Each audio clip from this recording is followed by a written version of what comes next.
Bonjour chers amis téléspectateurs, ce mardi 7 novembre 2023, c'est l'heure de vous lire les grandes lignes de la revue de presse sur Marisa TV. Mais avant que vous ne preniez siège, une goutte de pub.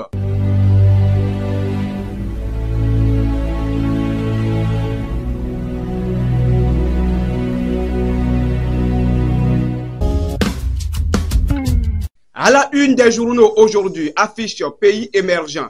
Assemblée nationale, 9e législature. L'opposition parlementaire défend-elle réellement le peuple ou ses intérêts? En continuant avec le pays émergent, nous lisons projet, combler les écarts. La liste des candidatures d'aide soignante rejetée par défaut d'attestation du BPC.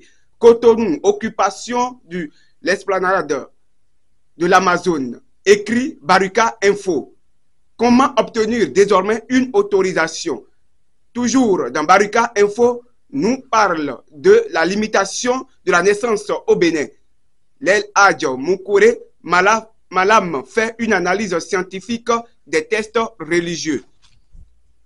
Quant au journal La Fraternité, elle affiche en manchette 26e réunion de la PIRG et 9e réunion de RSAG AFIA à Cotonou. La sécurité de l'aviation civile, une préoccupation.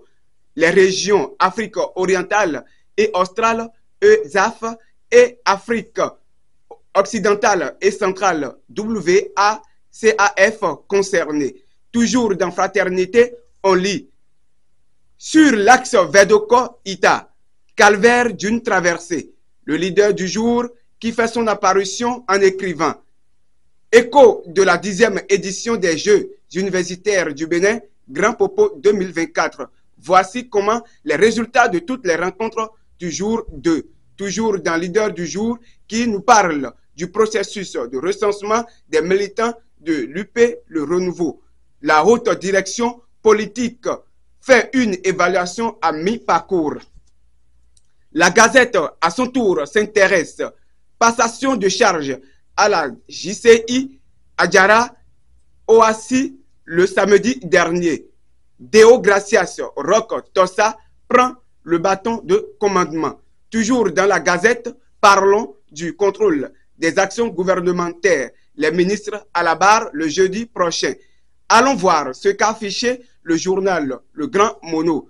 Sans eau potable, les populations de plusieurs localités des communes de Kouyogbe et de Bopa vivent le calvaire. Toujours dans le Grand Mono, intéressons-nous à ce qui s'est passé au tribunal de Lokossa. Il a été écrit qu'un homme écope de 6 ans de prison pour avoir extrait et vendu le crâne de son oncle à un guérisseur. Quant au décryptage info, parlons de la gestion des places publiques du Bénin. Les conditions à remplir pour occuper l'esplanade de l'Amazone. Quant au journal Le Matin Libre Info, il met a priori la remise des prix au trio du concours Miss 15 août 2023. Olan Mafon reçoit sa moto. Nobila Assurance Partenaire. Toujours dans Matin Libre, nous lisons. En 10 ans, Yahi déclare « Je n'ai pas exclu personne ». Actualité internationale de ce jour. 9e Salon des banques EPM de l'UEMOA. Le DG Fagas Ngeto Nyambaye distingué à Dakar. Atteinte de ODD6 en Afrique. Un besoin de 30 milliards de dollars pour l'eau selon les ministres africains des Finances. Présidentielle en RDC, les discrètes tractations de l'opposition en vue d'une candidature commune. Après les économies, la société ivoirienne de raffinage à l'heure écologique. La Cour de justice de la CEDEAO examine le cas de Mohamed Bazoum, le développement de l'agriculture et de l'agro-industrie africaine. Au Gabon, Brice Clotaire Oligui Nguema soigne son image auprès de l'armée. Macky Sall, démocrate à l'étranger, intransigeant au Sénégal. Fin de notre revue de presse sur Marisa TV. Qui aime la charité aura aussi ses récompenses. Aidez vos amis, aidez vos frères, aidez vos prochains et vous aurez les récompenses du Seigneur.